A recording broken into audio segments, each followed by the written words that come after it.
Buenas tardes, ¿cómo están? Bueno, hoy vamos a hablar de gamapatías monoclonales. Este es un espectro de trastornos hematológicos cuyo denominador común es la producción exagerada de una inmunoglobulina monoclonal, la proteína M, por un clon único de célula plasmática. Las células plasmáticas son linfocitos B, son células desarrolladas a partir de los linfocitos B y se especializan fundamentalmente en generar anticuerpos. Esta clase no intenta explicarles los anticuerpos ni sus funciones, porque no es el objetivo de esta materia, pero sí el identificar células. Así que vamos ese es nuestro objetivo, ¿sí? Bueno, dentro de estos clones de células plasmáticas, existen las gamapatías monoclonales de significado incierto, que son el extremo benigno vendría a ser de las gamapatías, y en el extremo maligno está el mieloma múltiple. ¿Sí? Bueno, se considera que las gamapatías monoclonales de significado incierto em, representan una fase premaligna en la evolución de las gamapatías monoclonales. Esto constituye el ejemplo más frecuente de expansión clonal plasmática controlada sin daño orgánico. ¿Tá? Esto, o sea, lo que quiere decir es que hasta ese momento, o sea, esa expansión, esa proliferación de linfocitos B no es maligna todavía. En contraste con el mieloma múltiple, que es la forma neoplásica genuina de estas alteraciones con una proliferación clonal maligna de las células plasmáticas que escapa del control fisiológico. Bueno, en esta diapositiva se define la gamapatía monoclonal como cualquier trastorno caracterizado por la presencia de una inmunoglobulina monoclonal de componente M en suero u orina. Esta proteína monoclonal es un producto homogéneo de muchas células plasmáticas derivadas de un solo clon tumoral, a diferencia de las hiperglobulinemias policlonales, donde múltiples clones plasmáticos producen distintas inmunoglobulinas, generando una banda difusa en la electroforesis. En las gamapatías monoclonales, todas las moléculas de inmunoglobulina son idénticas entre sí, lo que produce una banda monoclonal angosta y puntiaguda en la electroforesis de proteínas séricas. Clínicamente, este grupo incluye desde condiciones asintomáticas, como en las gamapatías monoclonales de significado incierto, hasta enfermedades sistémicas malignas, como el mieloma múltiple o macroglobulinemia de Waldenström. Entre las entidades más importantes se destacan la gamapatía monoclonal de significado incierto de proteínas aisladas sin daño orgánico M y mieloma múltiple activo con afectación orgánica y variedades raras como amiloidosis o enfermedades de cadenas pesadas. La detección precoz de la banda M es esencial para este diagnóstico. Bueno, a modo de esquema y repasito, las inmunoglobulinas son glicoproteínas en forma de I, formadas por 4 cadenas polipeptídicas, 2 cadenas pesadas H de mayor tamaño y 2 cadenas ligeras L más pequeñas. Las cadenas ligeras son de dos tipos, kappa y lambda,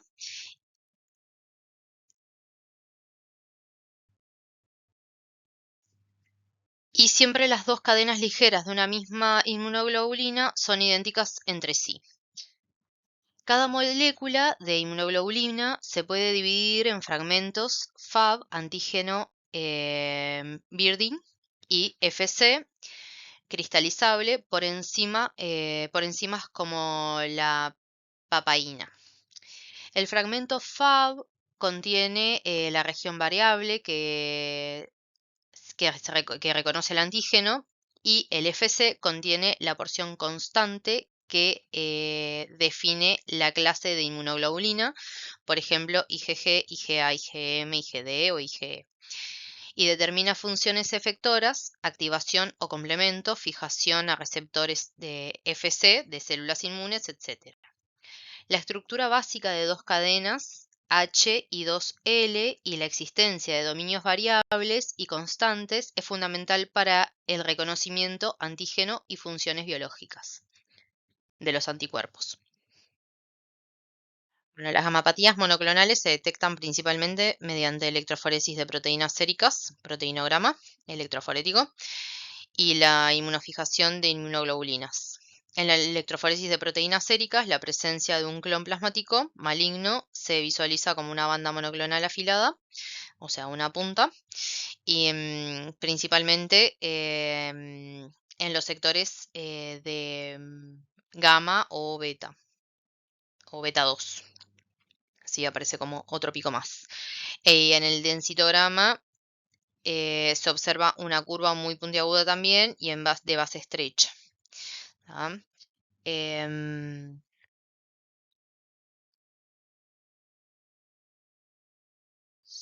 La inmunofijación identifica el tipo de cadenas pesadas, inmunoglobulina G, A, M, D, E y ligeras, kappa y lambda, del componente monoclonal, confirmando su unicidad. Además, se usan cadenas ligeras libres en suero, kappa y lambda, por inmunoensayo. ¿Sí? En este esquema de acá vemos un proteinograma. Acá vamos a tener lo que es la albúmina, que vendría a ser este sector de acá. Ven que es una mancha bastante más grande, más puntiaguda, pero en realidad la albúmina es la que tiene mayor contenido.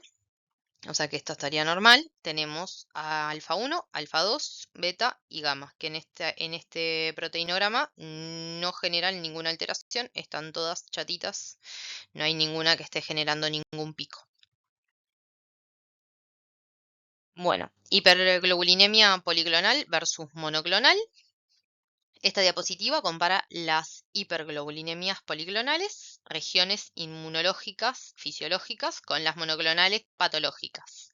En la hiperglobulinemia policlonal hay aumento generalizado de diversas inmunoglobulinas por expansión reactiva de múltiples clones de linfocitos B, lo que da heterogeneidad de banda, o sea, una banda más ancha, en el proteinograma. En cambio, en la hiperglobulinemia monoclonal, típica de los trastornos neoplásicos, existe una producción incontrolada de moléculas de inmunoglobulinas idénticas por un solo clon plasmático. Esto genera una banda monoclonal homogénea en la electroforesis.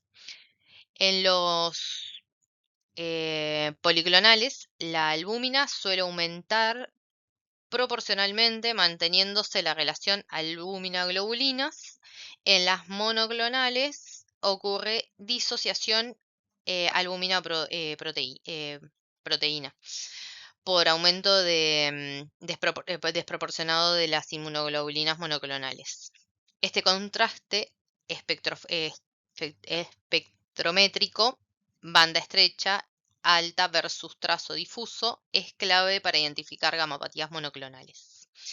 Y acá podemos ver cómo en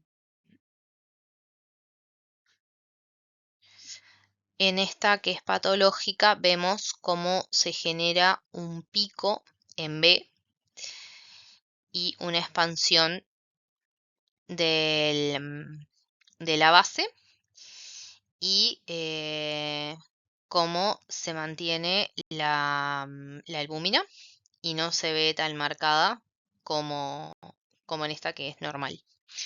¿Tá?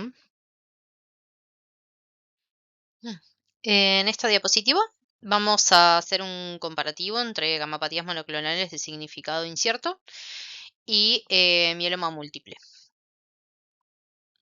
Se define en las gamapatías monoclonales de significado incierto, se define por la presencia de un componente M en suero menor a 3 gramos por decilitro, células plasmáticas clónicas en médula ósea menores a 10% sin síntomas ni hallazgos de daño orgánico atribuible.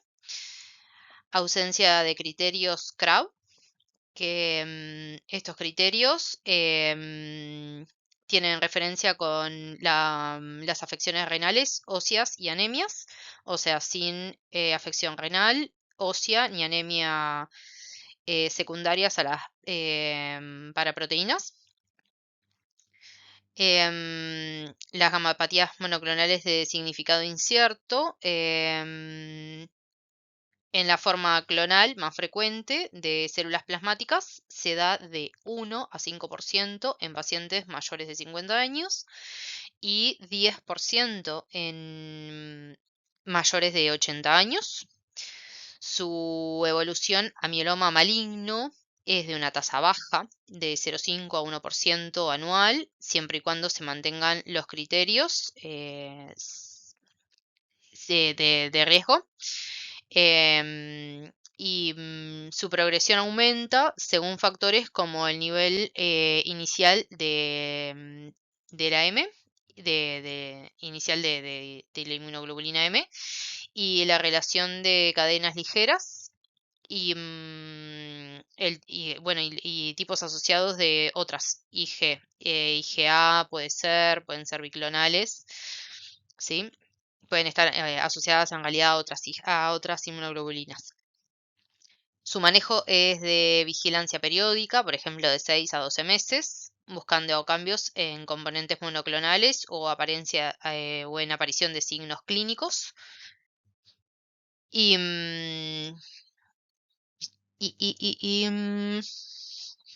bueno, dentro del mieloma múltiple, ahora haciendo la otra comparación con el mieloma múltiple, se diagnostica cuando hay carga tumoral intermedia, mieloma múltiple quiescente o asintomático, vendría a ser este. Por eso van a ver que es un poquito, tiene unas clasificaciones un poquito menos agresivas que los demás. Se diagnostica cuando hay carga tumoral intermedia, o sea, por ejemplo, igual o mayor a 3 gramos de decilitro a nivel sérico de IgM, y más de 10, entre 10 y 60% de células plasmáticas en médula. Sin evidencia de daño orgánico, sigue ausente el CRAB y según criterios de consenso, para llamarlo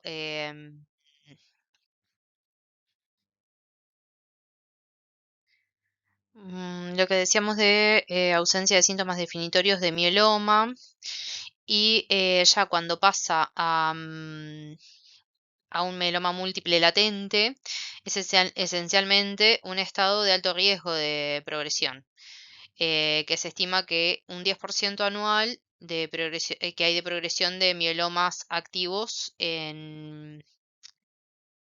pasan a ser latentes en 5 años. Sí, pero aproximadamente un 10%. En la práctica clínica se distinguen dos formas de SMM según la dinámica de la paraproteína: la forma evolutiva o progresiva con aumento gradual de de la proteína M en el tiempo, y la forma no evolutiva o estable.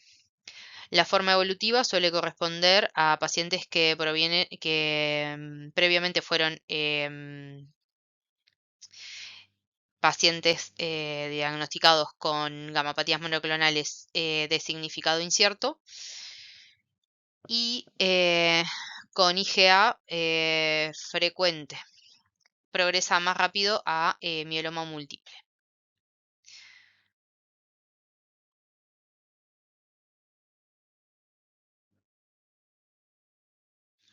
Y bueno, y por lo dinámico de estos estados de los mielomas es que se sugiere una vigilancia activa, ¿sí? Bueno, de lo que decíamos en la diapositiva anterior, dentro del mieloma quiescente está el asintomático y mieloma asintomático, forma evolutivas y las no evolutivas. Esta diapositiva profundiza en la distinción del mieloma quiescente según su patrón de progresión. En la forma evolutivo se define por un incremento gradual sostenido de la proteína M sérica en sus sucesivos controles y frecuentemente antecedido por un periodo de mieloma de gamapatías monoclonales de significado indeterminado. Clínicamente se asocia con mayor proporción de isotipo IgA y con múltiples alteraciones citogenéticas tipo mieloma. Estudios han demostrado que esta forma evolutiva presenta un riesgo muy alto de conversión a mieloma sintomático. La mediana progresión es de aproximadamente en un año y unos meses, en las cortes de estudios comparados con 3 a 9, de 3 con 9 años para lo que son los mielomas quiescentes no evolutivos. Por ello se considera que el mayor riesgo del rápido al evolutivo con componente de M en ascenso es discontinuo. En cambio, el no evolutivo presenta una paraproteína estable hasta que en un punto asciende bruscamente al desarrollarse la enfermedad activa y este grupo progresa más lentamente, entre 4 años, por ejemplo, es la mediana más o menos. Y a menudo son sin antecedentes detectables de gamapatías monoclonales de significado indeterminado. Y en la práctica estos hallazgos orientan el seguimiento y los pacientes con mieloma quiescente evolutivo requieren monitoreo muy estrecho, o sea, de 1 a 3 meses, y la evaluación temprana del tratamiento dado su rápida conversión. Bueno, el mieloma múltiple es la gamapatía monoclonal maligna por excelencia. Se trata de una neoplasia de células plasmáticas caracterizada por clonación neoplástica en médula ósea que produce grandes cantidades de una inmunoglobulina monoclonal o solo cadenas ligeras, y la acumulación de las células plasmáticas malignas en el hueso desplaza la hematopoiesis normal y sus productos. Ocasionan daño orgánico y clínicamente el mieloma múltiple se manifiesta con el síndrome Krabbe, que es calcio elevado por reabsorción ósea, renal, que es fallo renal por nefropatías de cadenas ligeras, hipercalcemia y otras, por anemia normocítica, por infiltración medular y citoquinas inflamatorias. Y la B de esto que estaba describiéndoles, que es el CRAB, que es de BOM, que es lesiones osteolíticas, dolor óseo y fracturas. A estos síntomas claros se agregan la susceptibilidad a infecciones recurrentes por hipogamaglobulinemia funcional y en algunos casos el síndrome de hiperviscosidad.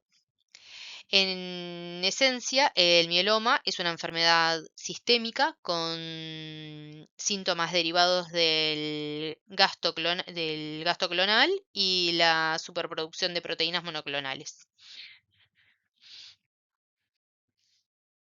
Sin tratamiento, la supervivencia mediana es limitada, usualmente de 3 a 5 años, en regímenes antiguos, ¿no? Aunque la terapia actual ha mejorado notablemente la expectativa de vida. Bueno, en esta diapositiva vamos a ver la morfología de las células plasmáticas. malignas. Las células plasmáticas del mieloma múltiple presentan grados variables de atipía. Morfológicamente suelen ser grandes, con citoplasma abundante y basófilo. Acá vemos algunas células bastante grandes, con citoplasma abundante, basófilo mayormente como este. Este citoplasma basófilo es debido al retículo endoplasmático rugoso que está desarrollado y un núcleo excéntrico, como vemos acá, que está hacia el costadito. Como hallazgos característicos se observan inclusiones citoplasmáticas eosinófilas llamadas cuerpos de Russell o MOT, que representan cúmulos intracitoplasmáticos de inmunoglobulinas mal plegada, gránulos de Russell. Y nuclearmente puede haber cromatina en salpicadura o en rueda de carro con nucleolos prominentes y contorno irregular.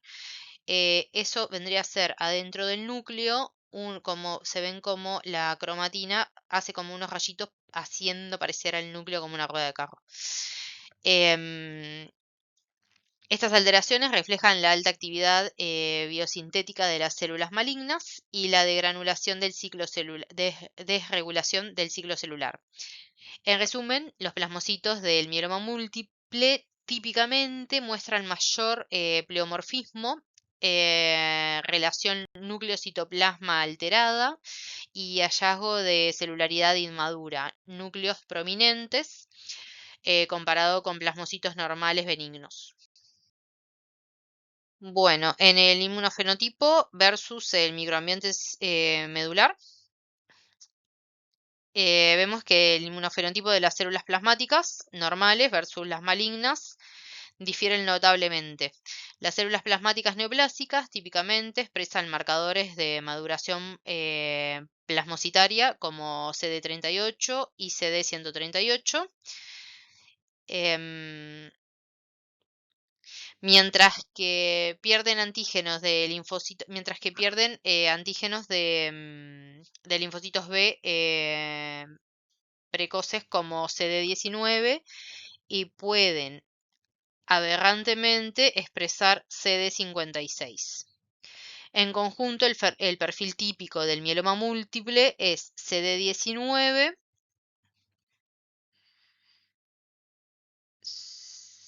CD56 positivo, CD38 positivo, CD138 positivo también puede ser. Esta inmunofenotipía ayuda a distinguir plasmocitos neoplásicos de los normales en citometría de flujo. Por otro lado, la interacción de las células neoplásicas con el microambiente de la médula ósea es crucial para la fisiopatología del mieloma. El estroma medular secreta interleuquina 6 y L6, factor de crecimiento central para los plasmocitos malignos. Y otras citoquinas son la interleuquina 1 beta, la 10, el factor de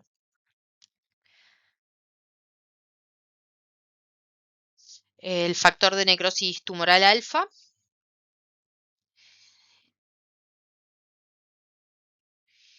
y el factor de crecimiento insulínico tipo 1, que es este acá.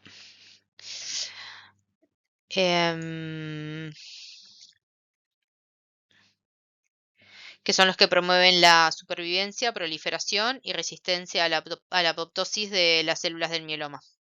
Además, estas células secretan factores angiogénicos como que son algunos factores de crecimiento endotelial vascular que aumentan la vascularización de la médula.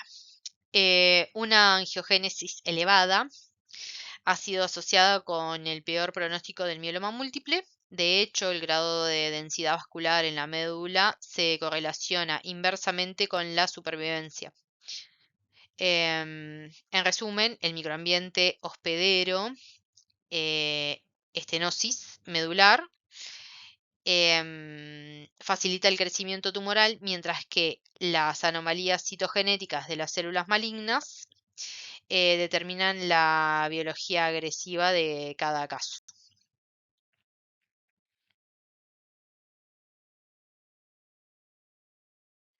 Bueno, dentro de la citogenética y mutaciones del mieloma, las células plasmáticas malignas acumulan múltiples alteraciones genéticas. Estas células, como vimos, al proliferar y no morir, o sea, mantenerse conservadas, van acumulando cantidad de errores. En otra célula, eso sería como que si la célula no funciona, ya se elimina esa célula y no prolifera. Bueno, en estos casos, como tiene mecanismos de evasión para la apoptosis y siguen proliferando, van acumulando alteraciones. Y, por ejemplo, se generan alteraciones numéricas, alteraciones que se llaman de dos subtipos generales: hiperdiploides, que son trisomías de cromosomas impares, como estas 3, 5, 7, 9, 11, 15, 19. Hiperdiploides, esa es la que les acabo de decir. Estas suelen asociarse con mejor pronóstico. Y las no hiperdiploides normalmente con traslocación IGH, que son de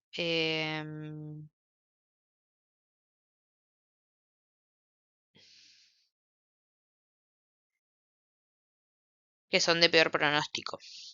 Y entre otras alteraciones estructurales se destacan las traslocaciones que involucran la región IGH 14q32, en las cuales ocurren tempranamente. Por ejemplo, las traslocaciones más frecuentes son la T1114, la 1311Q 1113,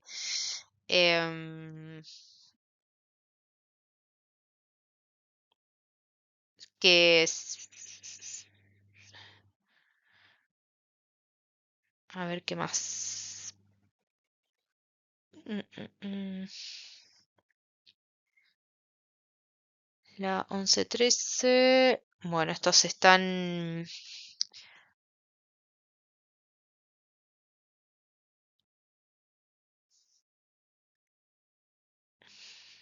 Según el tipo de traslocación, se asocian a buen pronóstico o peor pronóstico. Y después tenemos mutaciones en acá.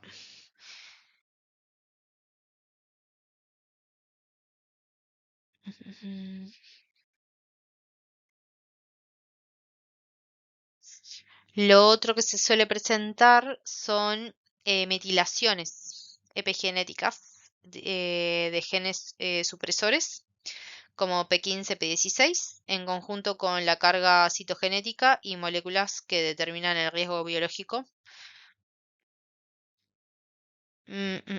Y bueno, todo esto nos va hablando, cada uno de ellos hablan de un mejor o peor pronóstico. Bueno, en esta diapositiva se repasa el papel normal de las inmunoglobulinas en la inmunidad humoral. En condiciones fisiológicas, los anticuerpos son producidos por plasmocitos en respuesta a antígenos exógenos y cumplen funciones cruciales. Neutralizan directamente microorganismos o toxinas, haciendo una unión antígeno-anticuerpo que neutraliza el efecto patógeno. Opsonizan patógenos, facilitando su fagocitosis. Activan las células de factores del sistema inmune por la unión con su porción Fc a receptores en macrófagos, natural killers y otras células, y activan el sistema del complemento, formando un complejo antígeno inmunoglobulina que activa la cascada del complemento. Estos mecanismos combinados eliminan agentes infecciosos Y en el contexto de una gamopatía monoclonal, la fisiología normal se altera porque una cantidad excesiva de una sola inmunoglobulina no funcional desplaza la producción de anticuerpos diversos que sí son útiles. Y esto va comprometiendo la respuesta inmune normal y conduciendo a complicaciones infecciosas. No obstante, el propósito de estas diapositivas es enfatizar la función de las inmunoglobulinas sanas, la patogenia del mieloma, y la patogenia del mieloma involucra justamente la producción tumoral incontrolada de estas proteínas.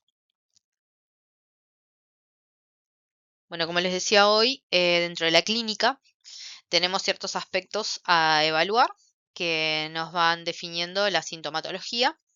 Em, Aquí se distingue la presentación clínica según la carga tumoral. Los pacientes con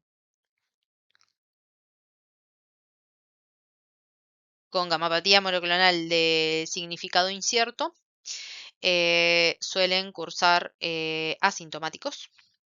Y los del y ciertos del mieloma quiescente. Carecen de síntomas ni órganos comprometidos y suelen diagnosticarse por hallazgos analíticos fortuitos. Em, Banda M en una en un proteinograma de rutina, bueno, en ciertos enemograma podría ser, en estudios por otros motivos. Y no presentan signos CRAB, dado que la paraproteína es baja y la médula ósea prácticamente indemne. En cambio, el mieloma múltiple sintomático se caracteriza por manifestaciones clínicas debidas al infiltrado tumoral y la paraproteína excesiva. En resumen, los asintomáticos se vigilan sin tratamiento inmediato, mientras que los del mieloma múltiple activo requieren intervención. Este contraste explica por qué en los pacientes con gamapatías monoclonales de significado incierto versus los de las mieloma quiescente, se enfatiza la ausencia de manifestaciones clínicas, mientras que en el de mieloma múltiple cursan con un perfil clínico claro CRAB, que a continuación se desglosa.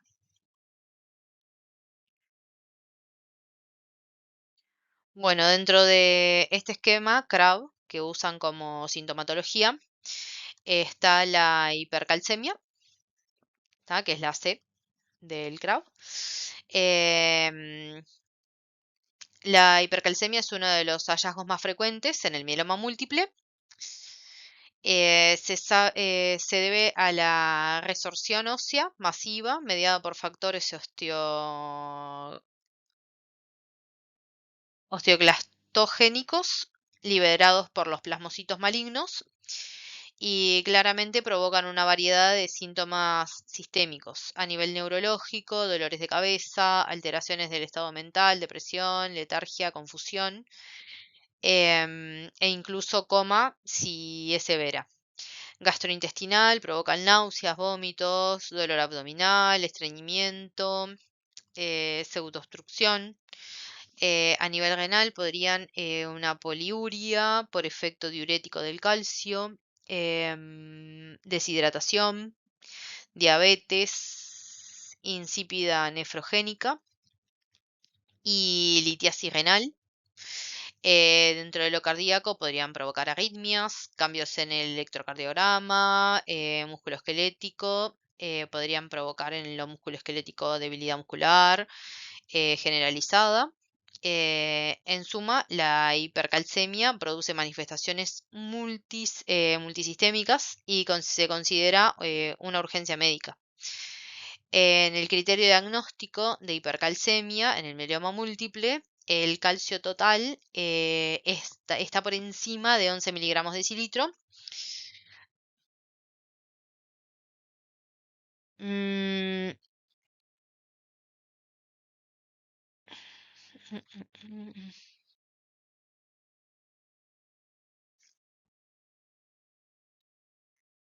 Y su tratamiento inicial incluye hidratación agresiva, diuréticos ay,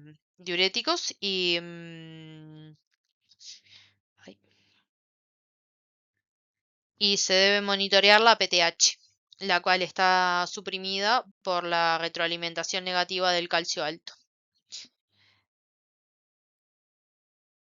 La siguiente letra del CRAB es la R de renal, por las insuficiencias renales. La insuficiencia renal en el mieloma múltiple puede ser de múltiples orígenes, pero la causa principal es la nefropatía por cadenas ligeras.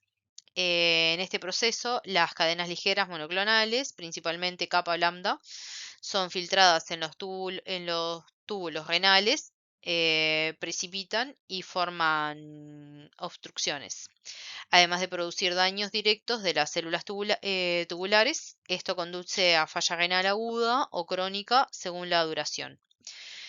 Contribuyen también a otros mecanismos, depósitos amiloides en amiloidosis asociada, em, hiperuricemia por alto recambio tumoral,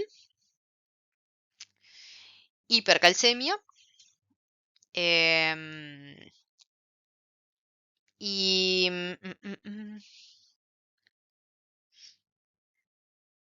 Y bueno, y clínicamente los pacientes presentan deterioro progresivo de la función renal, elevación de la creatinina, oliguria, a veces edema y características del síndrome urémico, náuseas, pericarditis urémica, encefalopatías y en casos severos, ¿no? Las encefalopatías. En sangre puede hallarse proteinuria, cadenas ligeras en orina en 24 horas y hallazgos de sedimentos sugestivos. Y bueno, cabe destacar que la insuficiencia renal es un factor de mal pronóstico en el mieloma múltiple y en urgencia se trata con esteroides de alto nivel y quimioterapia inmediata. Bueno, la siguiente letra del GRAF es la A, que se da por la anemia, que es una anemia normocística normocrómica. Es la alteración hematológica más común en el mieloma múltiple, presente en el 30 al 70% de los casos diagnosticados.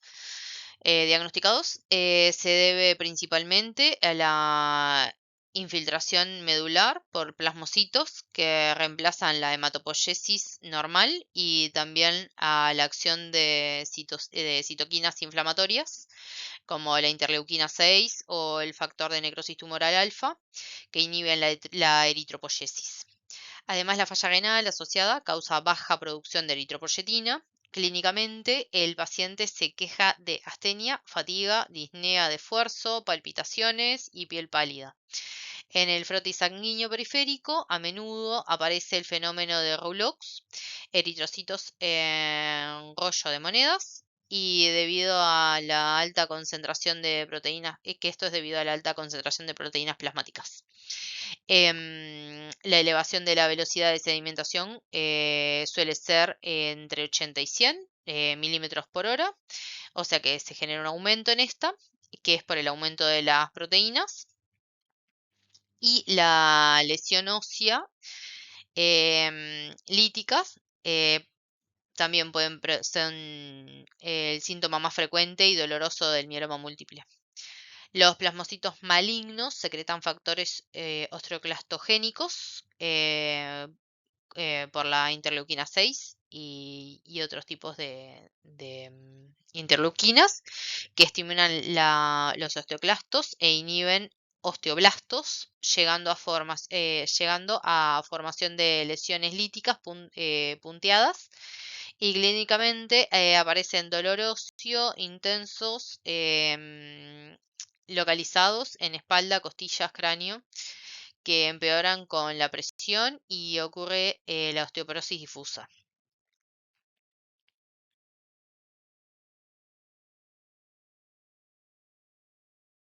Bueno, en estas formas infrecuentes de mielomas, este apartado enumera variantes clínicas raras de las gamapatías monoclonales, leucemias de células plasmáticas, que es la forma de leucemia del mieloma múltiple primaria o en recaída avanzada, que se caracterice por presencia masiva de plasmocitos clónicos en sangre, mieloma no secretor, que no se detecta para proteína en suero ni orina, electroforesis e inmunofijación negativas, y equivale a un mieloma múltiple oligosecretor, donde las células producen poca inmunoglobulina que se escapa del análisis y la sospecha surge por hallazgos de la médula ósea, que tiene más de 10% de plasmocitos clonales.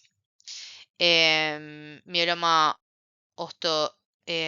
mieloma osteoclerótico, mieloma en jóvenes, que se suele dar a edades tempranas, menores de 40 años, que es raro y suelen curarse eh, con isoformas poco comunes. Suelen cursar, no curarse, suelen cursar con isoformas poco comunes, como inmunoglobulinas D o E. Em,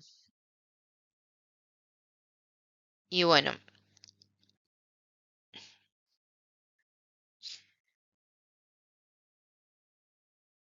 estas son algunas variantes, nada más. Bueno, dentro del diagnóstico y los exámenes generales iniciales, el diagnóstico es de un paciente con sospecha de gamapatía monoclonal. Comienza con exámenes generales que evalúan los efectos del componente monoclonal, hemograma, bioquímica y orina. El hemograma evalúa anemia y otras citopenias y se busca criterios de anemia del CRAB, o sea, hemoglobina también ahora 10 gramos de decilitro o caída de 2 gramos litro en relación con valores previos que se tengan. A menudo hay anemia normocítica.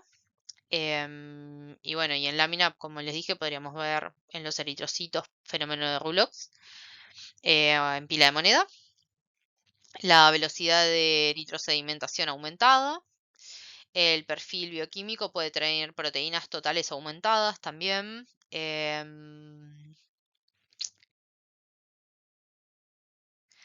Después calcio, creatinina y electrolitos por valor de hipercalcemia y función renal alterada también.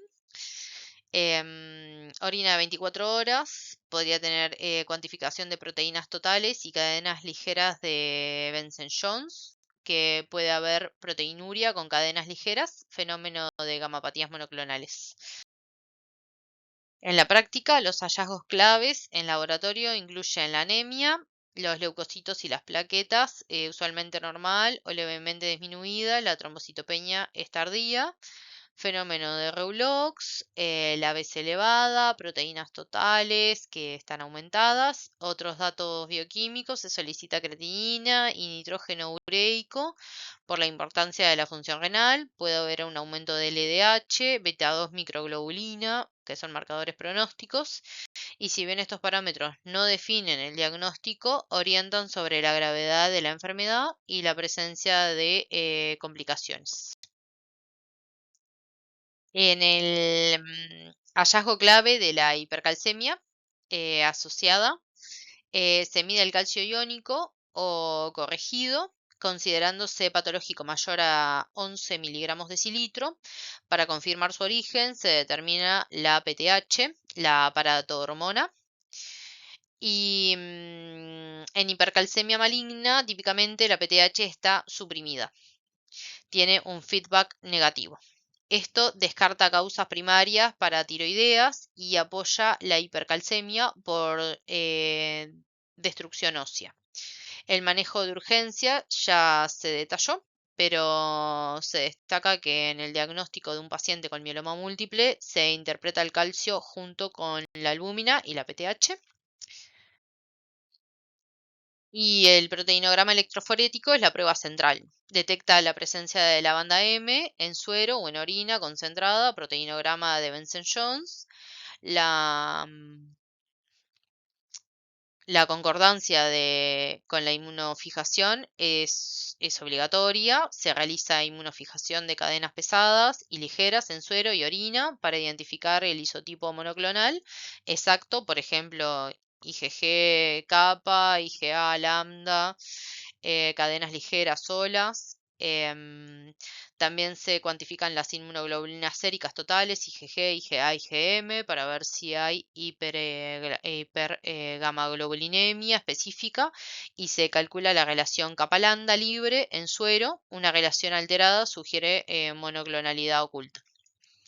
Adicionalmente, se incluyen pruebas de imagen ósea, radiografía, simples, esqueléticas, calota, columna, pelvis, costillas, para detectar lesiones líticas. Ante hallazgos equivocados o sospecha alta, se emplea TAC o preferentemente resonancia magnética corporal total. Y para identificar lesiones óseas o plasmocitomas no visibles en radiografía convencional. Bueno, eso, la PET-TC. Finalmente, la biopsia de médula ósea con aspirado y biopsia histológica es necesaria para confirmar la clonalidad plasmocitaria. Y esta tiene que ser mayor a un 10% de plasmocitos clonales, que es el criterio de mieloma múltiple para estudios de citogenética. Bueno, para la confirmación definitiva del mieloma múltiple se basa el criterio de IMWG, que es el International Myeloma Working Group, para diagnóstico de mieloma múltiple, que es un conjunto de reglas que definen cuándo se puede considerar que un paciente tiene esta enfermedad. Y la presencia de un componente monoclonal que es mayor o igual a 10% de plasmocitos clonales en médula ósea, o biopsia de una lesión tumoral compatible junto con al menos un criterio CRAB o biomarcador de alto riesgo, por ejemplo, clona medular mayor o igual a 60% y relación de FLC mayor a 100 o mayor a 1, lesión osteolítica. En esta diapositiva se enfatiza que todos los pacientes con sospecha elevada de banda M significativa o anormalidades CRAB deben tener estudios de médula ósea. Para lesiones óseas aisladas sin infiltración difusa, se procede a biopsiar esa lesión y que el hallazgo de plasmocitos clónicos en médula mayor a 10% es piedra angular para el diagnóstico del mieloma múltiple activo una vez excluidas las causas de daño orgánico. Bueno, dentro de los estudios complementarios, además de lo anterior, se pueden realizar pruebas adicionales, densitometría ósea o PET-TC, para evaluar el riesgo de fracturas, test de resistencia ósea, antígeno de inmunoglobulina monoclonal en orina, concentración de cadenas ligeras en orina 24 horas. En caso de mieloma de cadenas ligeras, estudios inmunofenotípicos por citometría de flujo para cuantificar plasmocitos clonales mínimos. Estos estudios confirman la extensión del tumor y permiten planificar el tratamiento. Por ejemplo, detectar afecciones extramedulares o plasmocitoma oculto. Bueno, en esta diapositiva vemos hallazgos patológicos. El aspirado de médula ósea se ven numerosas células plasmáticas atípicas. Esta biopsia muestra un infiltrado difuso o focal de plasmocitos monoclonales, confirmando el diagnóstico histológico. Un mielograma con más de 10% de células plasmáticas en médula ósea, un mieloma múltiple. Citometría de flujo, que da una determinación de inmunofenotipo y determinación de carácter monoclonal, con los marcadores que tenemos acá. CD138 y capa lambda monoclonales, y estudios citogenéticos de la muestra, que generan una mayor certeza del diagnóstico. Bueno, en esta diapositiva se muestran paneles de inmunofenotipificación de citometría de flujo, donde se evalúan marcadores claves para identificar poblaciones anómalas de células plasmáticas. La gráfica de dispersión evidencia la presencia de células plasmáticas clonales caracterizadas por CD38 y CD138 positivos, que son marcadores específicos de células plasmáticas, expresión aberrante de CD35 y pérdida o disminución de CD19, hallazgos frecuentes en las células plasmáticas neoplásicas en comparación con las células plasmáticas normales, disminución o pérdida parcial de CD45, común en poblaciones clonales. Y estos perfiles inmunofenotípicos permiten no solo confirmar la presencia de una población monoclonal, sino también diferencias entre células plasmáticas relativas y neoplásicas, aspectos críticos en diagnóstico de mieloma múltiple y gamapatías monoclonales de significado incierto. Y además esta técnica es útil para la monitorización de esta enfermedad, para ver el incremento, la sensibilidad diagnóstica, más allá de las técnicas convencionales como electroforesis y la inmunofijación.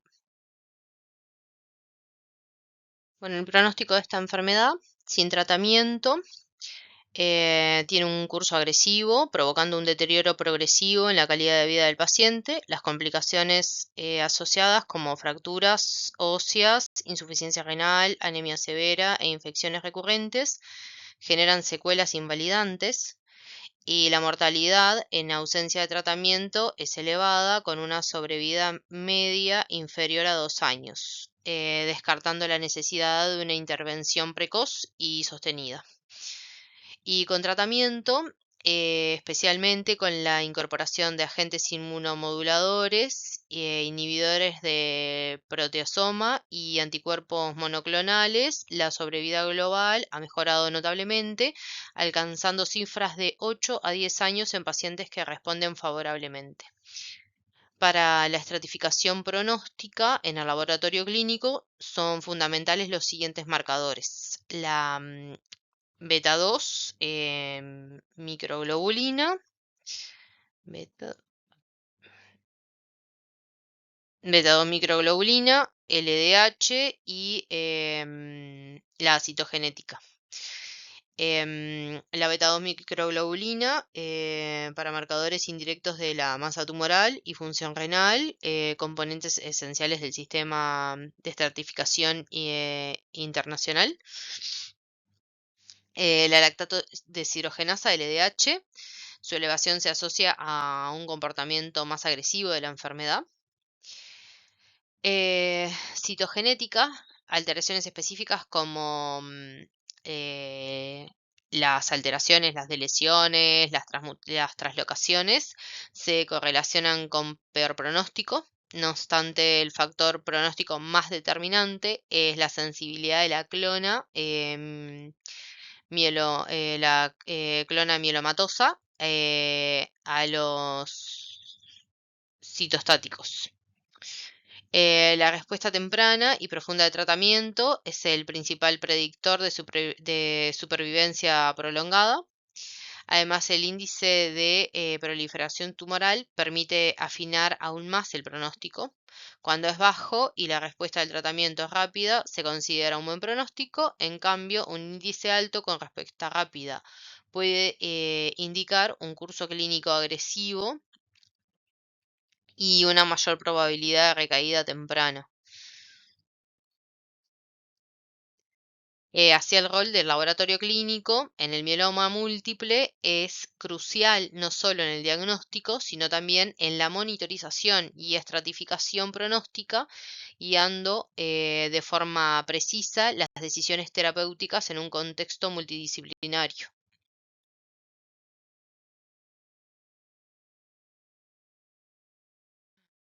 Bueno, los tratamientos no es algo que vayamos a ir muy al fondo porque nosotros no tenemos un rol clínico, tenemos un rol diagnóstico, claro que sí en el laboratorio, pero no vamos a tener injerencia en lo que es el tratamiento.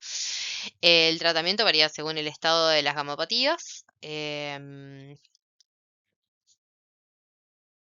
En las gamapatías monoclonales de significado incierto no se requiere tratamiento específico, se recomienda vigilancia periódica, generalmente de 6 a 12 meses, con historia clínica, proteinograma e inmunofijación, buscando signos de progresión o transformación. El mieloma asintomático, quiescente, también se maneja con espera vigilante, salvo en casos experimentales.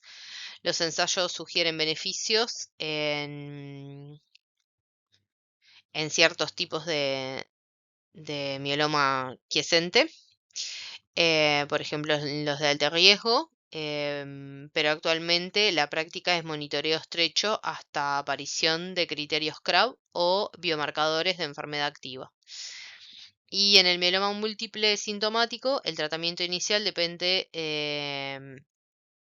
de la elegibilidad para el trasplante y factor de riesgo, y en general incluye quimioterapia de inducción combinada, inhibidor de proteasoma, un inhibidor o un inmunomodulador y glucocorticoides. En pacientes jóvenes y funcionales se añade habitualmente un anticuerpo. Em, mm, mm, mm.